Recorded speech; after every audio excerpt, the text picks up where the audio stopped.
Hey guys, before we start, a quick shout out to Alpha Dog Nutrition for sponsoring this podcast. Alpha Dog products are now available at dusupply.com, and you can use code ALPHADOG15 at checkout for 15% off and a credit for free shipping to try it yourself. Now let's get you to your podcast.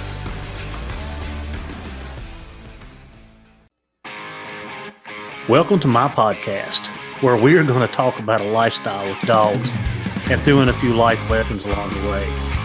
Whether you're a hound hunter, bird dog enthusiast, running setters, pointers, retrievers, or a flat-out running dog junkie, this podcast is for you.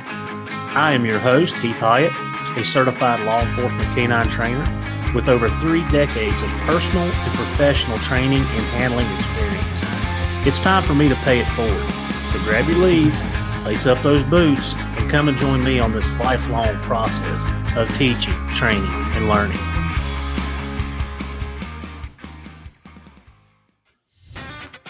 Are you looking to unlock your dog's full potential and give them the best nutrition possible for peak performance?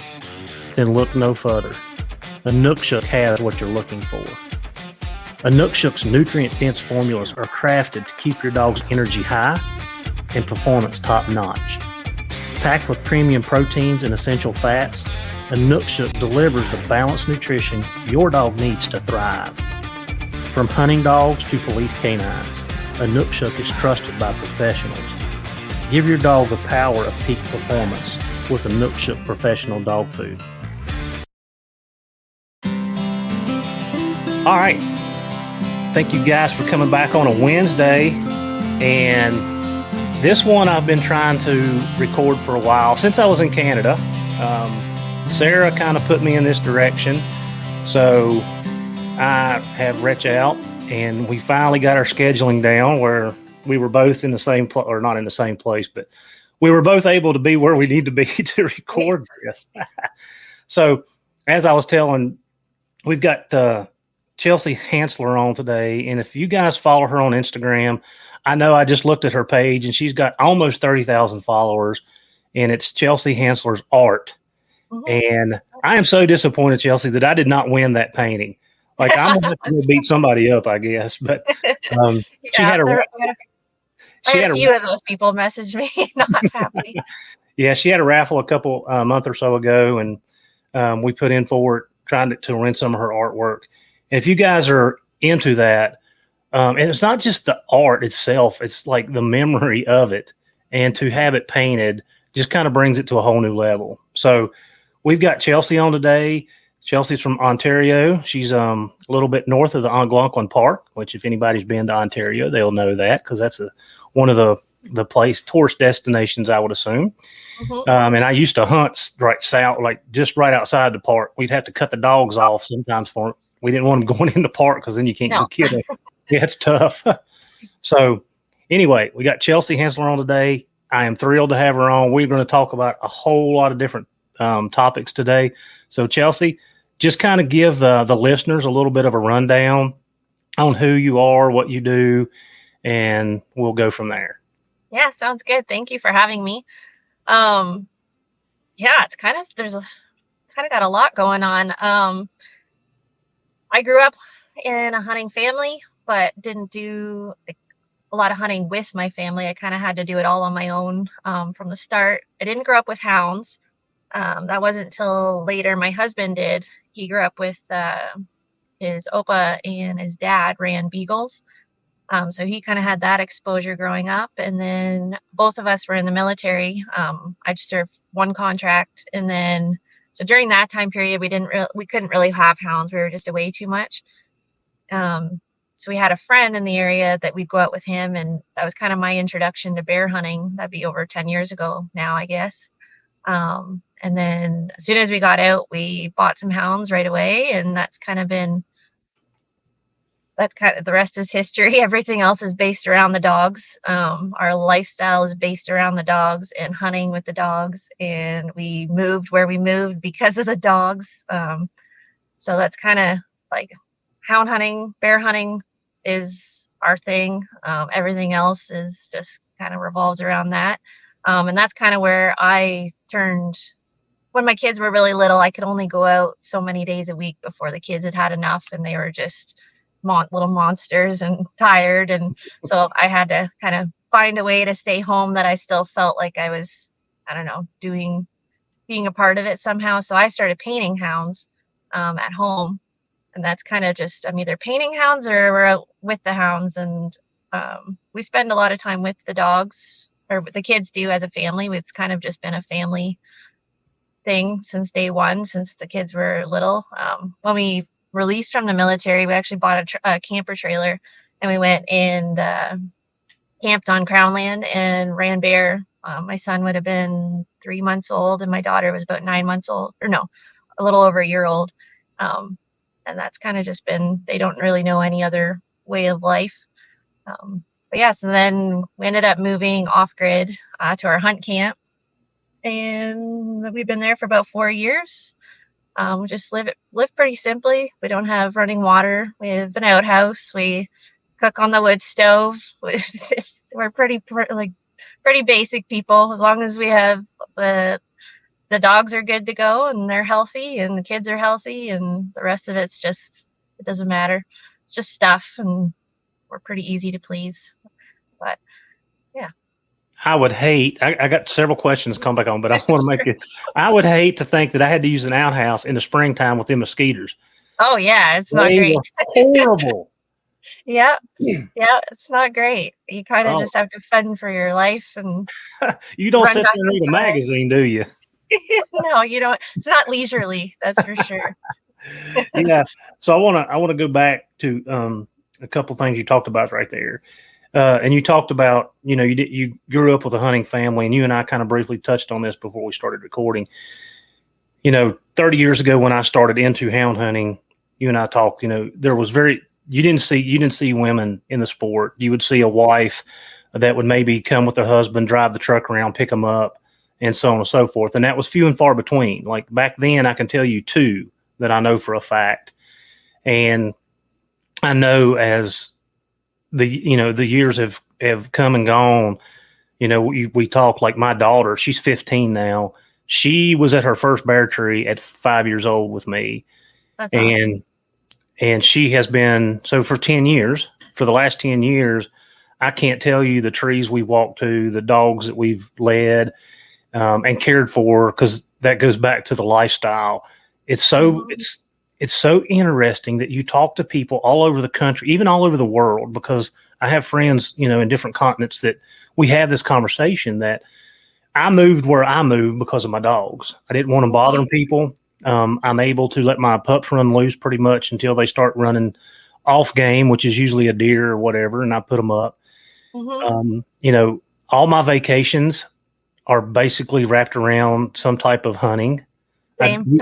Yeah. I mean, it's amazing that how many people are living this lifestyle that, you're a little bit more in depth than I am, but that we live the same lifestyle. Like everything we do was for, because, and of the dogs. Like everything we do is absolutely wrapped around the dogs. Yep. Yeah. It's funny how it takes a special breed of people to do it, I think. But once you're in it, everything becomes kind of about them. And like you said, we don't vacation outside of like hunting, mostly with the dogs. Yeah. Now I do, because of my job, I am very blessed to be able to take some time off. So we do end up doing a family vacation, but this year we did a family vacation where we went to the beach, and that's every couple of years. But last year we went to Maine and hiked and explored and met with hunting guys and dog guys. And, so that it is, and it's a lifestyle.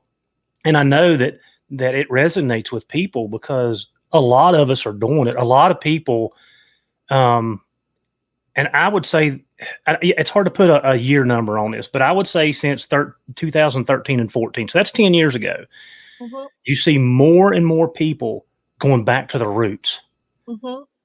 And that goes back to, a guy asked me this past weekend about my hunting and, why I choose to use dogs. And I mean, we sat there and had an hour-long conversation, but the meat and potatoes of it is because that's the closest form of hunting that our ancestors did. Mm-hmm. And, that brings us back to our heritage. Everybody always says, well, it's my heritage. Well, how is it your heritage? It needs to take you back there. And, if you look back in history and all the, some of the presidents that run dogs and, so on and so forth, like it takes us back to one of the purest times in American history for Americans. Yeah. And absolutely.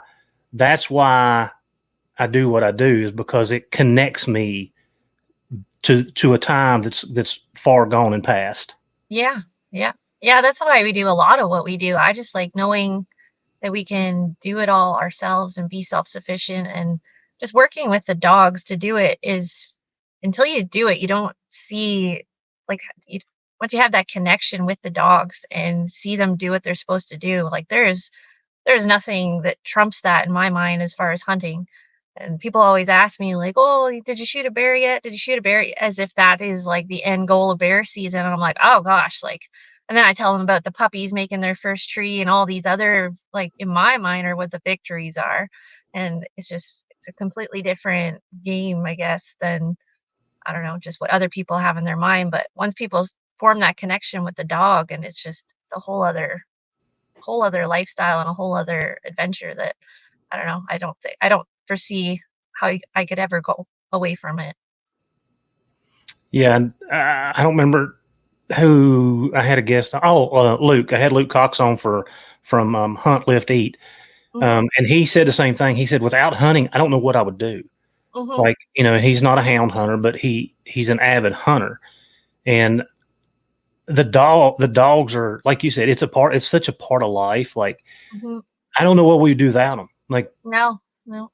I would have so much time and money that I don't know. Yeah, I don't know what I don't know what I would do. seriously. Yeah. But back to the end game, it's funny you bring that up, because I think all hound hunters get asked that pretty regularly is, did you, like, a true houndswoman is Mhm. more about the catching and releasing. The taking, the harvesting of the animal is such a small Yeah. part of that most of us could care less about. Yeah. Like, last season, I didn't even fill my tag, and I didn't even realize it. Like, we had countless bears in the tree. It's just, other friends and people that tagged along filled their tags, and we had lots of meat in the freezer, and I was, I didn't even think twice about it. I was just excited about puppies making trees and doing all the other stuff and seeing new places and cool things that happened, and that was a win for me. Yeah, I think so. And I don't want to talk about this a whole lot because it's a whole nother podcast. But this weekend, I went to West Virginia. And I was invited up there by friends to Mhm. take part in the Outdoor Dream Foundation. Oh, wow. And I did a reel with this, but I did not post this on the reel. But they take kids that have terminal illness. Oh, wow. Yeah. So we actually took an 11-year-old boy named Carson, who was from South Carolina.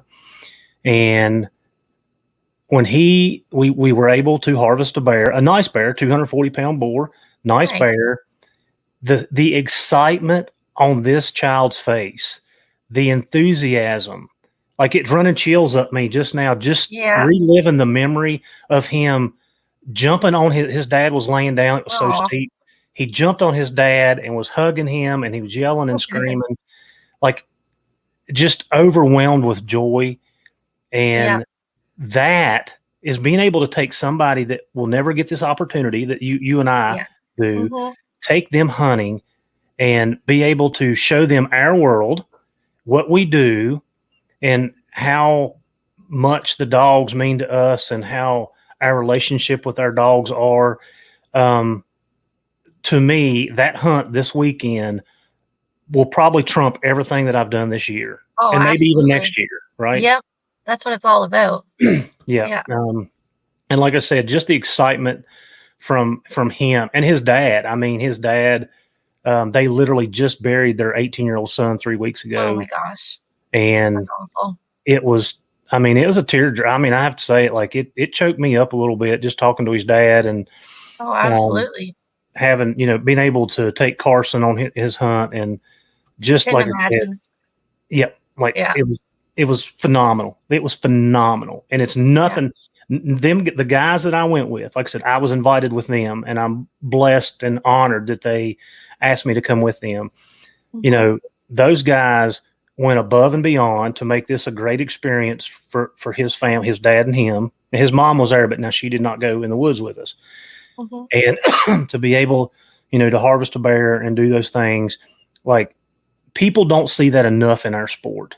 No, that's amazing. I think that's incredible that they do that. And then that's just, I have no word. Like, I can't even imagine just putting myself in your shoes and being able to do that for them. Like, that is amazing. Yeah. Yeah. Like I said, it was truly an honor for me. And like I said, that will be a memory that stays with me for a long. And I've taken a lot of people, like you said, I've taken people, friends and family that have never seen a bear before and never harvested a bear. And I mean, this kid probably trumped most No, of all of that. That's how awesome it was. that's so good. That's awesome. Yeah, Yeah. that's what it's all about. Just Yeah. being able to do that and show people our world. And yeah, that's awesome. Yeah, I don't think we explain sometimes. I think we are not able to communicate or effectively describe why we do what we do. Like, Mm-hmm. like you said, there's so much more behind it than just the harvesting of the animal. Like that's to most town hunters, that is irrelevant. Yeah. It's so much more. Like I said, it's and one thing, and I know we probably need to move on. One thing that I really and I like. This is going to tie into what you do. Bear hunting can be a family sport. Mm-hmm. Like, That's my favorite part about it. yes, like, Yeah. I mean, we, take the kid. I mean, our whole group, everybody's now, not all the wives or girlfriend, not all of them go. Some of them do, but Yeah. every one of us that have children on Saturdays, man, I mean, Yeah, that's awesome.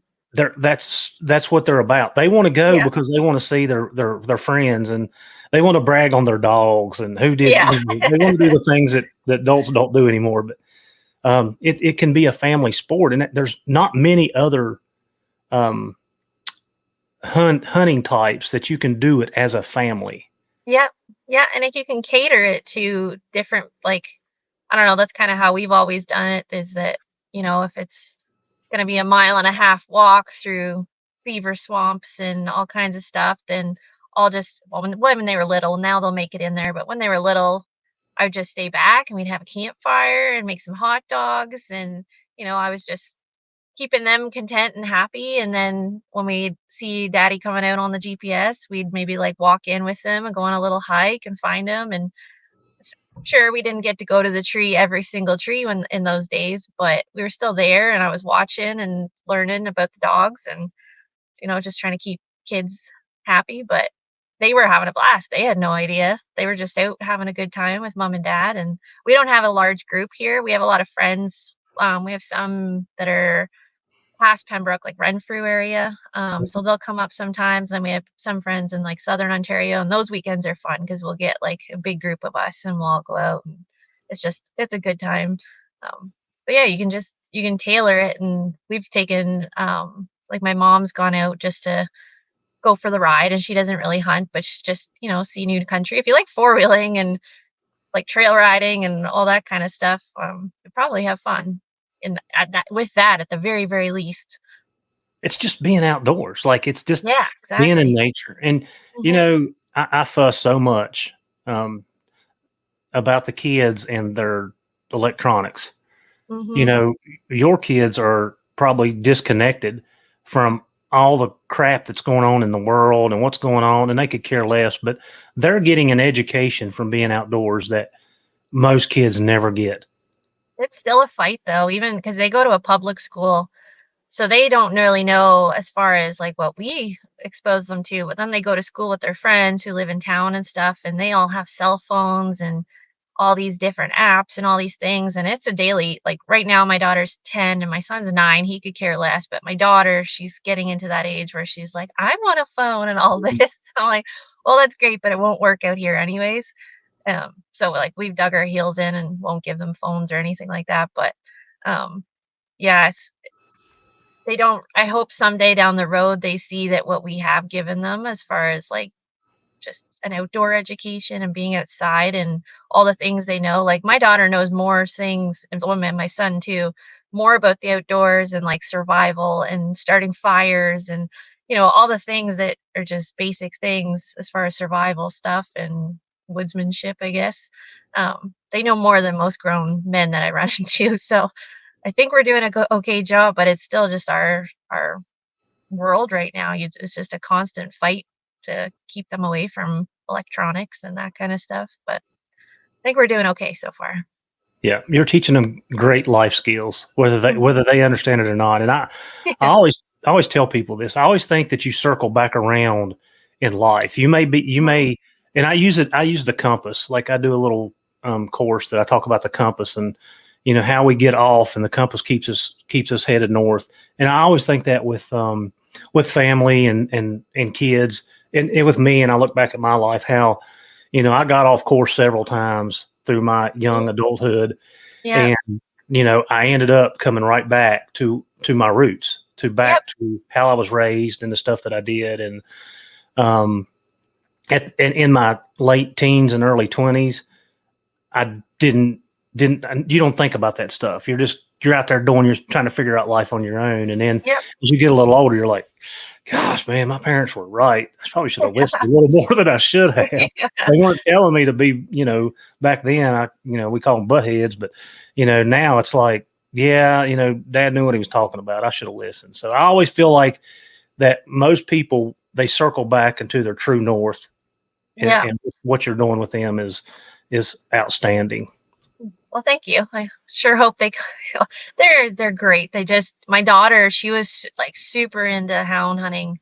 Like during COVID, as a family, we were out there every single day because we were like, well, because they were so little. I just told the teacher, I was like, we're going to do homeschooling my way. Like it was like ABCs and 1, 2, 3s at that point. So I was like, we're going to do that outside. I'm not sitting on a computer with these kids. And they were good with that, thankfully. And that's what we did. We ran the dogs every single day pretty much. And we treed like 174 bear that year. I'd say my daughter hit every single tree with my husband. And I'd say my son and I were there probably 120, 130-ish. Like it was just, that's what we did. And it was just so much fun. And you could not leave her behind. Like she would cry and throw a fit. And so we're like, whatever, go. And she would I think she was about 7. And now she's kind of like lost the excitement of it a little bit. So we're just kind of trying to not force it on the kids, but it's still part of our lifestyle. So they try to make it fun and enjoyable for them. And we're hoping they get some more excitement about it again soon, because it's very hard if they don't with our life. But I'd say they'll be fine. Well, let's talk about the dogs real quick. I know you're running them Holsteins like I do, them Walker dogs. Yeah. And how many are you running? How many you guys keep? Like, not very many. No, because usually it's just Matt and I, and we run it's really big country, so we try to keep fewer dogs. I'd say 4 adults is like max usually, and typically we have like a couple adults and then puppies is what we're always training. So we have our lead dog Hooch, and then we had kept one of his sons, and then we ended up selling him to a good friend, just because he was everything we wanted him to be, but he wasn't better than his dad. And that was kind of our goal, is to always try to produce a better dog than the dad.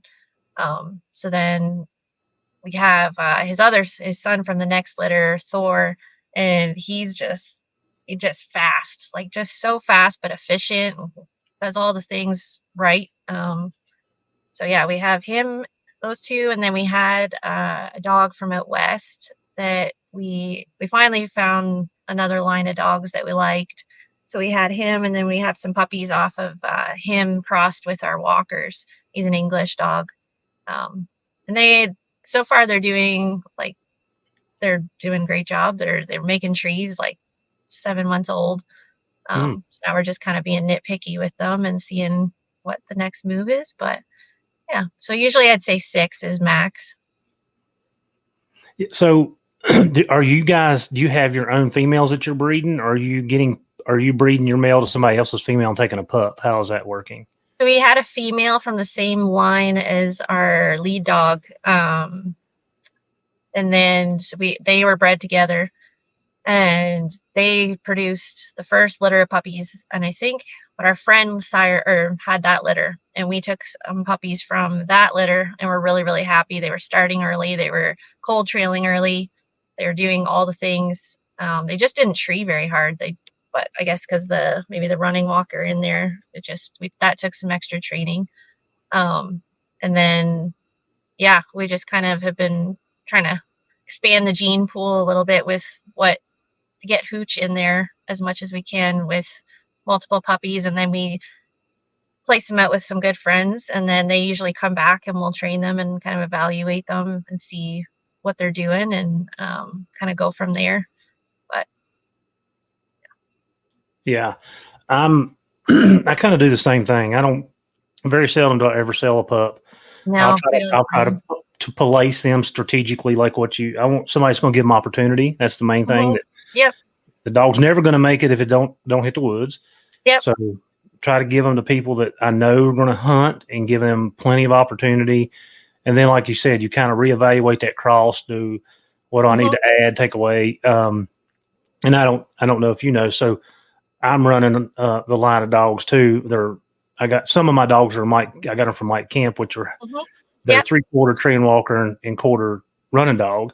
So the treeing part, I completely understand.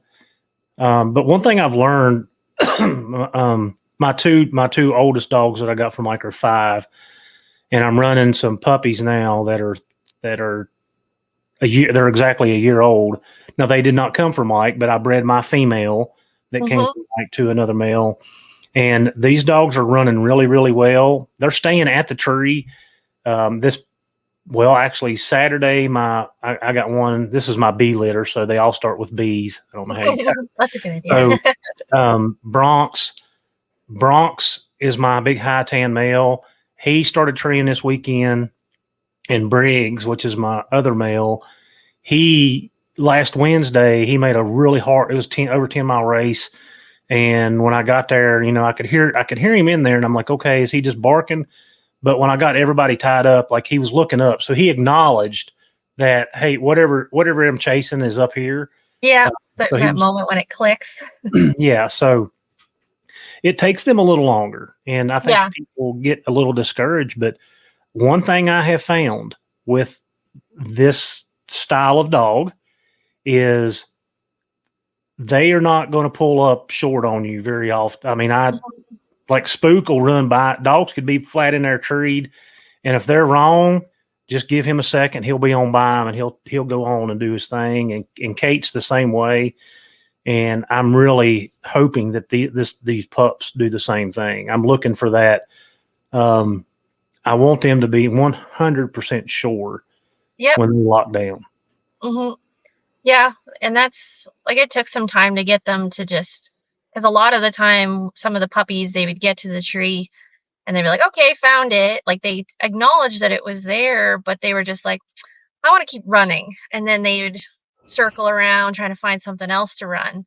So we had to get in there pretty quick and just like praise them up and like make sure they were sticking at the tree. But it didn't take long before most of them, like, they'll stay there. Like even just yesterday, we had a buddy up, and he had some of our pups that are grown now, and then some of the cross pups, and they were treated over an hour before we could get in there because it was just such a crappy spot to walk into. And they stuck there, they stuck at the tree, and they weren't treeing hard, but they stayed there, which is the main thing that we're after. We don't necessarily need them standing on the tree the whole time, but as long as they stay and don't leave. we don't want them leaving any further. It's in the no man's country. They have to stay where we're walking to. Yeah. Yeah. And that's what when I first got Spook and Kate, that was the issue. They would start circling it, and you could watch them on a GPS. You could see them start, you could see the tree switch go off, and then just give them a minute or two, and then you'd start seeing them circle. And then the next thing you know, the race was on. Well, I actually went and bought a dog to stay treed with them because that's what I was hunting. I was hunting 2 pups, and come to find out what was going on is they were milling around looking for the track. The bear would slide out. They'd pick up that track and then they'd rerun it. Yeah, that makes sense. And I think I got it in I keep a diary. I think it was 13 of those that happened to me. And I seen the bear majority of the time. So, process of elimination, I give them benefit of the doubt on the others. Yep. And I got to seeing the bear and I'm like, okay, I've got to have something that'll stay with them to get them. Now that was in training season. So August, September. When December rolled around, the leaves come off where they could actually see. Yeah. My problem was fixed. Perfect. Yeah. I found sometimes too, it just took having someone with a tag there to shoot that bear out. And then they realize like, oh, this is fun. And they get to chew on it a little bit. And then they're like, oh, okay, this is the end game here. This is what we're trying to do. So I found that some of them got discouraged if we just kept like letting them go. And they didn't get to, I don't know, I think that final connection maybe, but some of them that was all it took. But yeah, well, good. All right, so you got your dogs. Y'all are running pretty much year round, which is not. What is y'all season? Is y'all season the same as Serenium's? Yeah. So we have May 1st to June 15th, and then our side of the highway is September 1st to November 30th. And then the other side of the highway, you can go over and you get an extra couple weeks, August 15th. It starts. But then we roll into coyotes. We'll go down to like farm country and run coyotes all winter. And then basically winter goes into bear season for us because we pretty much have snow into May usually. So it's and coyotes down south are year round too. So there's always something to run. Well, all right. So I got to ask you this question. You're running coyotes with the same dogs? Yep. All right. Yeah. How does that pan out? I get so many. Of course, y'all can run off baits, right? For bear, yeah. Yeah. So I'm assuming that you have cameras up and you know that it's a bear or a coyote, or you just have a bait and you just turn them out. We don't use, unless we have pups, we don't bait a whole lot anymore. We used to bait a lot when we were starting because we kept the first litter we did. We kept the whole pack of puppies, or the whole litter of puppies. And so we were using the cameras just to kind of see what they were doing and like confirm there was a bear there, because we didn't want to encourage them to run coons or fishers. And my truck's beeping at me. Sorry. The new truck, and I don't know what it's just beeps at everything. But now I'm not going to pretend I'm the mastermind behind the training of all that part of it. My husband is incredible with the dogs, training wise and breeding wise. But yeah, we just, as soon as the snow's off, they know it's bear time to run bears. And there will be a couple races in there where they know, where you're like, okay, they're not running a bear. Like this is something different. And then we'll tell them like, nope, that's not what we're doing. Take them back. And then we'll start a bear and then praise them. And usually it takes like 1 or 2 races before they switch over. And they know, I don't know. They have to be smart. They have to have a brain. Like, I don't know if every hound would figure that out eventually, but yeah, we've had no issues with it. Yeah, I do not remember who I talked to about this, but they were doing the same thing, and that's pretty much what they said. They're like, I may have 1 or 2 off races at the end of it when I'm trying to switch them back to bear, and then once they get them on bear, then that's what they're running. So, I mean, that just shows you the intelligence level of the dog. Absolutely. Yeah. Yeah, and like it's pretty minimal. Like when we have to tell them, just nope, that's not what we're doing today, and it helps. Like you have to have I think it'll be it's a little more confusing with the pups when they are switching back and forth, but for the most part, they follow the lead dog, and what he says goes at the start, and yeah, they figure it out. So do you guys, all right, so I know your season goes into November. Do you guys moose or elk hunt or anything like that during the end of that season? So we push our moose hunt into December. We go really late so that we can hound hunt for as long as we can. Usually the bears are hard to find, though. By like mid-October, it starts getting really hard to find them. But sometimes, because we usually get snow in November, I'll do a bit of deer hunting.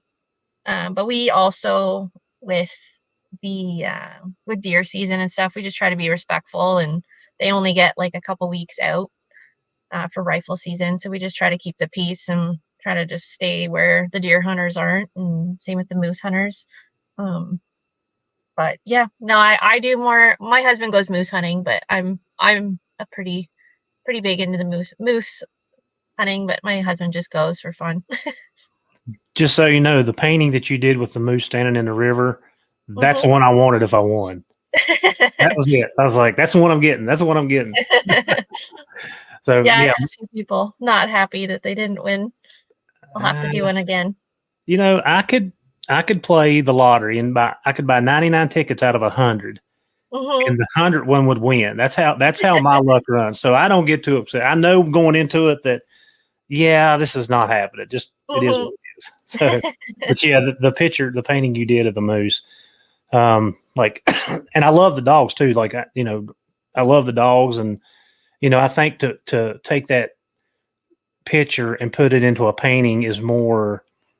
I don't know the word I'm looking for, but it means more just a photo because somebody took the time. I don't know how long it takes you to do that stuff, but it takes time, and people are putting their energy into it instead of just developing a photo. So I always thought that, paintings to me are more. They're I don't know what I'm looking for, but it means more. Or like a sentimental thing, yeah. So while we're talking about your paintings, let's go ahead. And I know you said that, when you couldn't go out hunting, but what got you into artwork? Like, is this something you've done your whole life? Nope. How it started? We lived like the military lifestyle for a while. Like my husband was in for 10 years, and then like I moved out when I was 16. I was a straight A student, always really creative, but I just didn't finish high school. I think I had like 1 credit left that I needed to get, and I took off to the East Coast where Matt was doing his combat training. And then just kind of followed him and he was posted to Petawawa. So that's where we ended up for 5 years. And then I obviously had no education I could get a good job or anything. So I was working at Tim Hortons, and I just said, you know what? I've had enough of this. I think I was 19 at the time. And I was like, I'm done with this. I'm going to the Army. And my husband looked at me like I was crazy. And he's like, well, he's my boyfriend at the time. And I was like, yeah, I'm going to go join the Army tomorrow. He's like, okay. And I went in, did my aptitude test, and signed up, and then did that for 5 years. And once I got out, I was pregnant. Was pregnant right away. And then I just was stir crazy. I just didn't know I just felt like I had to be doing something. So we were hunting, but then I needed some sort of like creative outlet or something to do. So I started painting, and I just on a whim picked up a paintbrush and was like, I'm going to paint a moose. I went to the craft store and I got a bunch of paint supplies, and that was just what I was going to dive into. I painted the moose, and it looked kind of like a moose. So I called that a win. I was all excited. And then something clicked, and I just kind of got infatuated with it. And that was kind of my nighttime routine. Every single night for probably 4 years, every single night I painted. And I started getting like commissions for pet portraits, and just, how it snowballs when people see that you paint and like, oh, can you paint my dog? Or can you paint my hamster? Or can you paint my cat? And like, I painted everything under the sun. I didn't turn down a commission for the most part. And then I got to a point where I just had so many commissions and I was painting I was painting literally everything. And I was like, I'm not having fun with this anymore. I need to figure out what I enjoy painting. And then that's kind of just how the Hounds came about. I started painting our dogs, and then I was like, you know what? I'd rather make no money and love what I'm doing than paint all these things and be miserable. And so I started painting Hounds, and it was a slow transition, I think, a little bit. I still did a lot of pet portraits. And then it just kind of snowballed into Hounds, and had a lot of, apparently everybody wants their Hounds painted because it just kind of took off. And I've just always kind of believed that if your heart's in it, there's just something, it'll find a way to work itself out. And I've just kind of always trusted my gut with that kind of stuff and just went full send. So you had no training. No. You basically just done it. And Yep. so how many canvases did you waste before you're Oh, like, oh, I got it? yeah, I think I did toss a couple, but I'm so stubborn that I don't like when things beat me. So and I mean, there's still lots that if like they came back to me today, I'd be like, oh my gosh, like get that away from me. I'd probably burn them now. But at the time, that was what my skill level was at, and I was happy with them. I'm like happy enough with them that I was able to I felt good enough selling them or giving them to somebody. But I think that's part of it too, is that I really like to learn and challenge myself. So I think that's the fun part about art, is that you never figure it out. You just keep learning and keep improving. And yeah, I think that's maybe why I've gotten so hooked on it. I don't know. But yeah, So no formal training. I actually almost failed grade 10 art. My teacher said I was terrible. So I don't know. yeah, they had you painting the wine bottle with the fake fruit basket behind it. Oh yeah. Yeah. I had Yeah. art when I was in high school. Same thing. So now I Yeah. could draw some things, but like structures, barn stuff like that, I could draw. But like animals, I never could get it proportioned right. Like I never could figure Mhm. that part of it out. You know what's funny is that I don't consider myself great at drawing. Like I don't draw very well, but painting is different because I can see the shapes and the colors and the values and the different tones, but I can't see that in a drawing for some reason. So it's some sort of disconnect there. Maybe I just need to practice that part more. I don't know, but yeah, So it's like you're just freehanding it with the paintbrush. for the most part, yeah, I'll like kind of sketch out the basic like composition just of where everything is to make sure it looks right. But I don't put any detail or anything like that. And then I just start with the paints. So like just like the moose picture, did you have a picture of that? Did you see that, or did you just that was a vision that you had that you would like to see? So I had seen that something like that, not as big of a moose, I wish, but I It had was a seen nice. something like that. And then I was like, okay, I want to paint that, but I do need something to look from to kind of get me started, at least for like the structure. Like Hounds, I can kind of get away with because I have so many things in my brain of like how they move and do stuff that I can get away with not using as many reference photos. But you can get there's different resources out there where you can buy rights to a certain photo. So I took like 5 different photos for that painting and then like kind of meshed them all together and sketched them all out to like what I had in my brain and then kind of work backwards with it and then started my painting from that. How many Hound paintings have you done? Because I know several people that have got artwork from you, or Hmm. I see them on. I don't. I mean, I've seen them on social media. Yeah, So I have lost track at this point. I remember, I think it was 3 years ago, maybe. I remember, I think I was talking to Buddy from W, mm, and I told him at that time because I was doing some graphics for him, and I said I was going to start painting more Hounds. And I don't know. I can't even count. It's got to be over 100, like mm, just between like little portraits and like full commissions. But it's been a lot of Hounds, which has been awesome. yeah, yeah. I was on your website, and if you guys haven't checked it out, It's chelseahanslersart.com.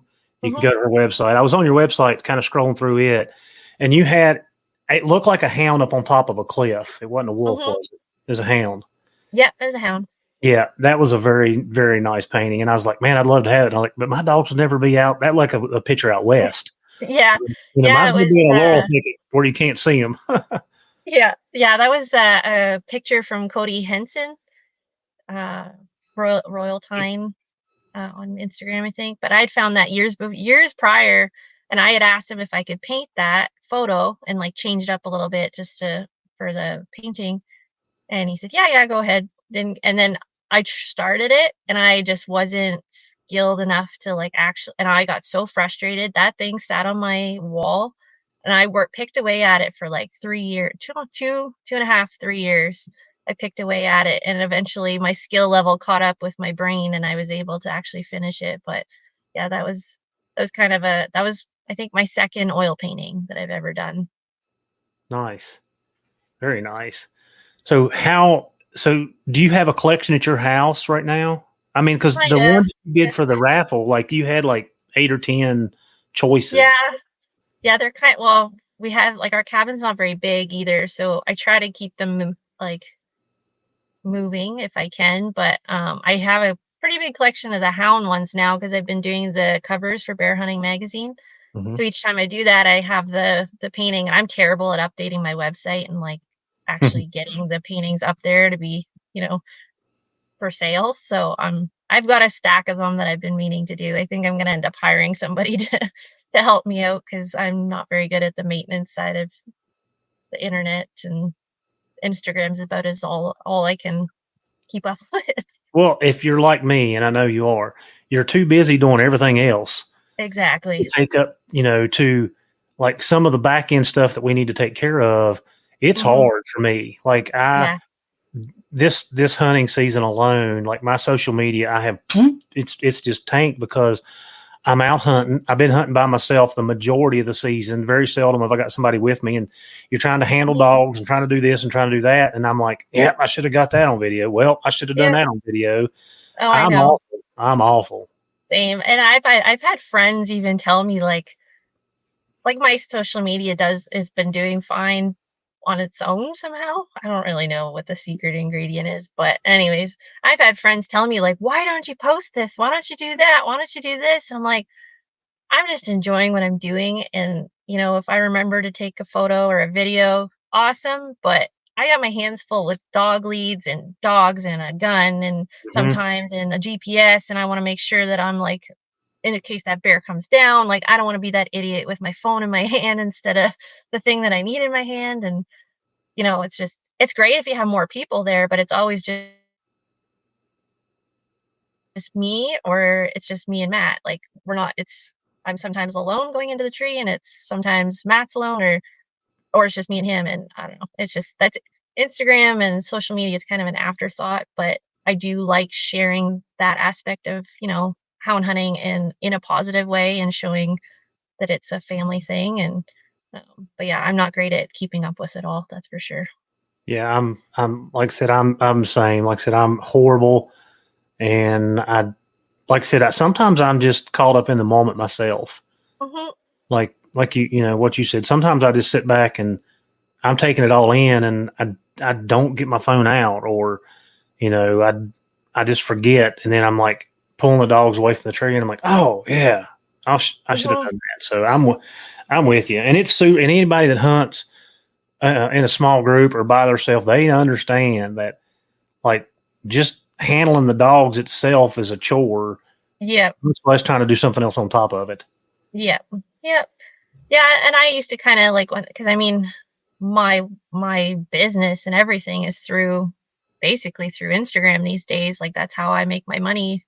And we don't need much, but at the same time, that is how like I live. So I used to beat myself up about it. Like I could be doing so much better, and just building relationships with people and stuff on Instagram because I'm not great at being on it. Like I'm not scrolling very much. Like I'm on there and I post and I try to reply to people my messages and stuff, and then I'm back outside. So I'm not great at that part of it, but at the same time, I just why am I working so hard to make a living if I can't live at the same time. So I'm trying to find that, always trying to find that balance that, I'm working for freedom, not for Right. money, I guess. Right. Like I don't need big fancy things. I want to be able to provide for my family. And if I hit that goal, then we're good. Then we can go outside. Yeah. So it goes all back to the beginning of the conversation. I think more and more people are shifting towards that. Like, I need a job just to support my habit, Yeah, my much. lifestyle, not my habit, but Pretty my much. lifestyle. Yeah. I mean, I got dog food to feed, dog food to buy, and Yeah. vet bills to pay. So if it wasn't for Yeah. that, I'm like, I could probably do a whole lot less than what I'm doing.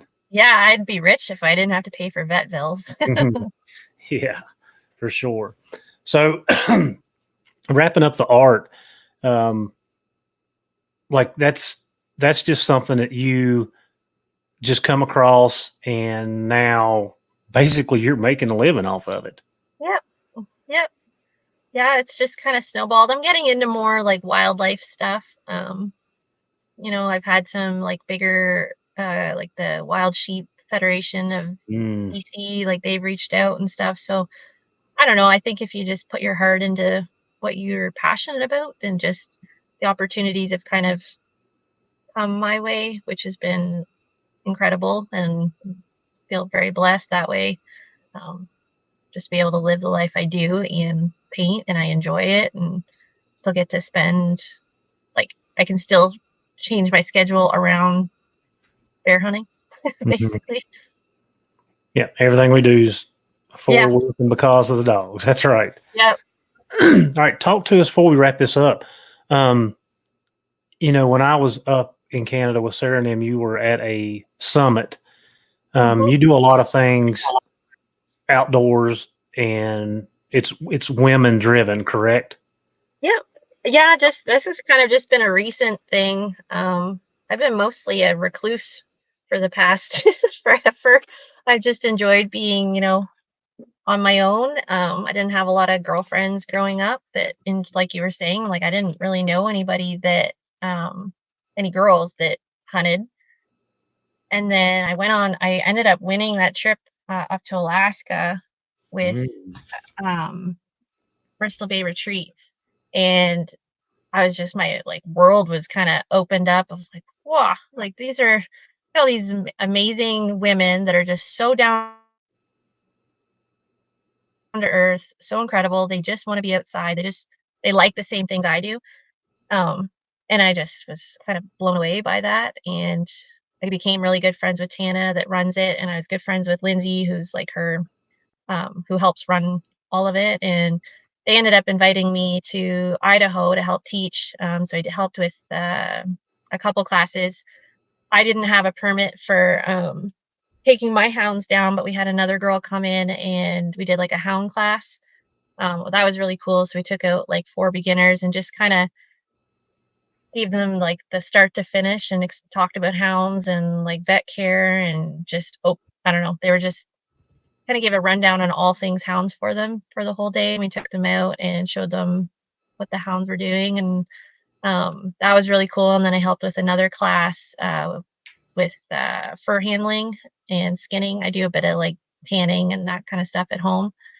So I got to help with that. And yeah, it's just kind of snowballed into mentoring and teaching women, and just kind of giving them a place to learn, and not be afraid to ask questions and get into the outdoors. Maybe they have some experience, but they want to learn more. And yeah, it's been something unexpected, but I've really, really, really enjoyed it. Do you see that? I mean, I guess I could answer this question, but you're seeing it more me. Do you think that more women are getting more involved in the outdoors? Yeah, absolutely. Yep. And I think like my generation and maybe a little like older than me, I think there was kind of that period where, like, I don't know, I grew up in a hunting family, but it was never really said. Like my dad taught me to shoot like the pellet gun and stuff when I was little. but it was never really said like, hey, you get like in a couple years, you can get your hunting license and you can go out and we're going to take you deer hunting. Like that was never really said. But with my brothers, who was 3 years younger than me, that was always like a thing. Like, oh, couple years, buddy, you're going to get your license and you're going to get to go. And then I just kind of, I don't even remember how it came about, but I asked my mom, I was like, I'd like to get my hunting license.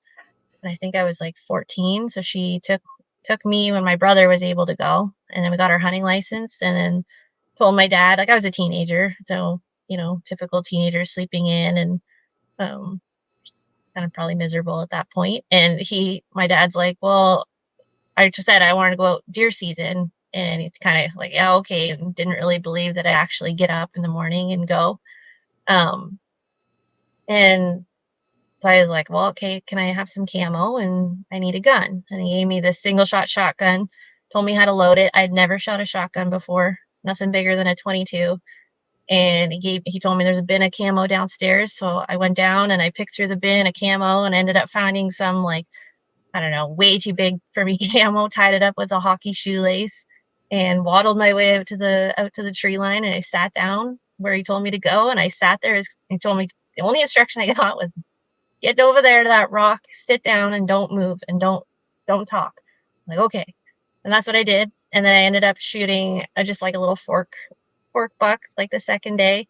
And I was just kind of hooked. And that's just kind of how hunting has always been. I've always had to kind of figure it out as I go. And I think being able to just provide spaces for these, like for women that grew up in those families that were always kind of like intrigued to go, but just, never had the opportunity or never pushed to go. I think it's pretty cool for them when you see how excited they get when they get to go and participate. Like I just did my retreat in August and we had a bunch of women there and some of them, like there was a lady, I think she was 50, late 50s, and she had just shot her first deer and just the excitement on her face was literally like a little kid. And I was like, that is awesome. Like, that is why I'm doing this. This is what it's all about. And, but then they start that and then they're like, well, what else can I do? And then that's why I wanted to do these retreats to show them like they can be sufficient in the bush. They can navigate. They can do all the things. We might do things a little different than a guy, but we can still do them. And there's different ways of doing it. And just showing them that is pretty awesome. It's pretty fulfilling. And because I have a daughter too. Yes. So I want to ask you a question off of that. When you introduced hound hunting in Idaho, and I don't know if you're doing it at your retreat, the people that have never done it, does it change their perception? What is that interaction like, and how is their attitude towards it? Because we are frowned upon by a lot of the community. Well, first, I was just really excited that because you see some of these events for like men and stuff but they don't incorporate hounds. Like that's kind of, or even trapping. Like you don't see a ton of events with that. So the fact I was pretty excited that Tana even had that on the schedule and was really excited about showing that. And they were just mind blown by all the stuff that goes into it, and then being able to like handle the dogs and get like firsthand experience, because I feel like teaching hounds, the best way to do that is take them along. So that was kind of our approach to it. And so we took them out and we had tried to find a bear, but it was crazy hot, so we got them up at like 3 a.m. so that we'd be out there at daybreak. And it was like the desert side of Idaho. It was it was hot. This Canadian girl was not ready for that heat, but and then the dogs were from Wisconsin.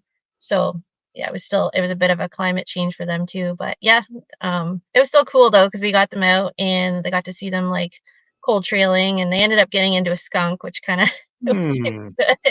But did you show them the home remedy, how to mix up the concoction to get the skunk smell off of them? No, we talked about it, but they ended up she had to drive them back, I guess. And yeah, she said that was a stinky drive, but yeah, no, we talked about we just covered basically everything. And they asked us a million questions, and every single one of them was making plans to get into hound hunting. So I think we did something right. And I train dogs for a living. That's what I do. And I actually love the interaction. I love the learning part of it. It always amazes me how smart dogs are, how fast the right dog catches on. But showing people, our dogs are not house pets, but they are. Yeah.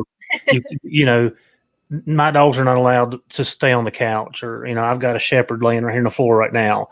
He's retired, but just showing people the interaction with you and the dog, and being able just to look back and say, all right, guys, let's go, in a nice, calm tone. And all of a sudden you've got 5 or 6 dogs at your feet and you're moving in a direction and they're like, okay, Dad, what are we doing? What are we doing? What are we doing? Yeah. Just to show people that we're not barbaric. Yeah. We're not. Like, the dogs are the most important thing to us. I mean, you've heard people on numerous podcasts, say, my dog eats before I do. And I mean, that's the truth. Like, when I come home in the evenings, like, when I get out of the car and as soon as I can get my boots on, they're the first thing that's taken care of. Yep. Rain, sleet, snow, sick. It doesn't matter what's going on, how I feel, where I'm at. That's the priority. And I think a lot of times we can bridge that gap just by showing people, like, that relationship with us and our dogs. Oh, absolutely. And I think a lot of people have it in their brain that, the hounds just stay out back, like chained up. They never have any interaction. And then we force them. We have to beat them to get them to run. And like that, it seems to be that's like what is in their brain. And then they come into our house, and like in the winter, especially if it's cold and they've been running coyotes, then like they'll all be curled up on the couch. And just they'll be like 1, 2, 3, 4, all curled up on the couch, and they're warming up by the wood stove, getting dried off before we put them back in the kennel. And like it's just you can't get them to not run. Like, even our lead dog Hooch, I don't even know. Matt keeps a diary as well, and he hit 500 bear it'll be 3 years ago, and that dog is basically Frankenstein. Like, he's got so many bolts and pins in him. He's broke his femur. He almost died the one year. It cost us like 20 grand in vet bills. And we were like, there's no way, like, this is it. Whatever. He can run bunnies, and we'll just, that can just be his life if that's what he wants to do. And you cannot leave that dog home. Like, as soon as he was healed up, as soon as you turn those collars on, he was barking and boo-hooing, like, ready to go. And that's just what they're bred and love to do. And until people see that and how much the dogs love it, and how the connection between you and the dog is just one of those things you have to see to kind of understand, I think.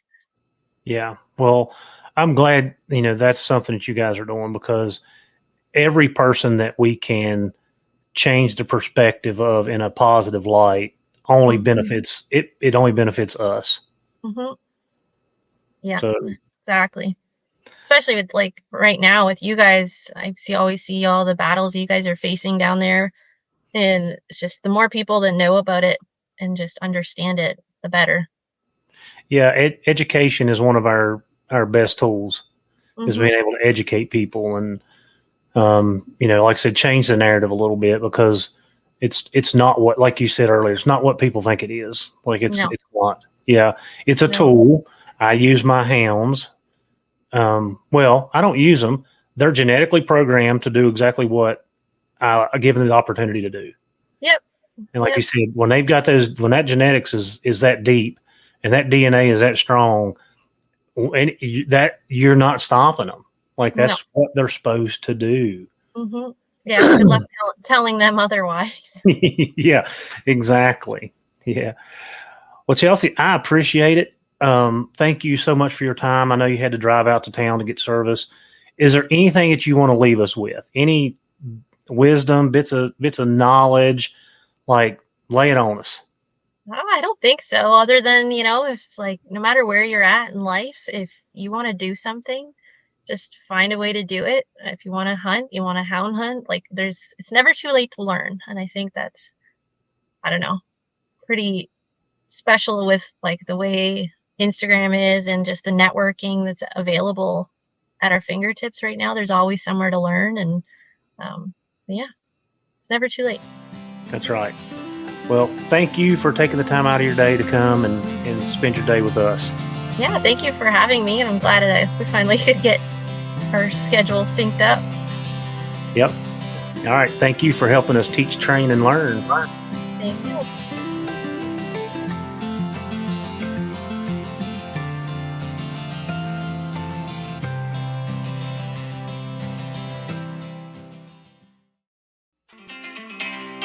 Do you like to be outdoors like I do? If so, unlock the wilderness with Onyx Maps. It is your ultimate guide to exploring, hunting, and conquering the great outdoors. With detailed maps, real-time tracking, and exclusive access to public and private lands, Onyx Maps is your key to adventure.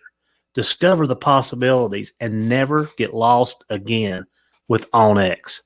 So subscribe today using the promo code K920, letter K, number 9, 20, and know where you stand.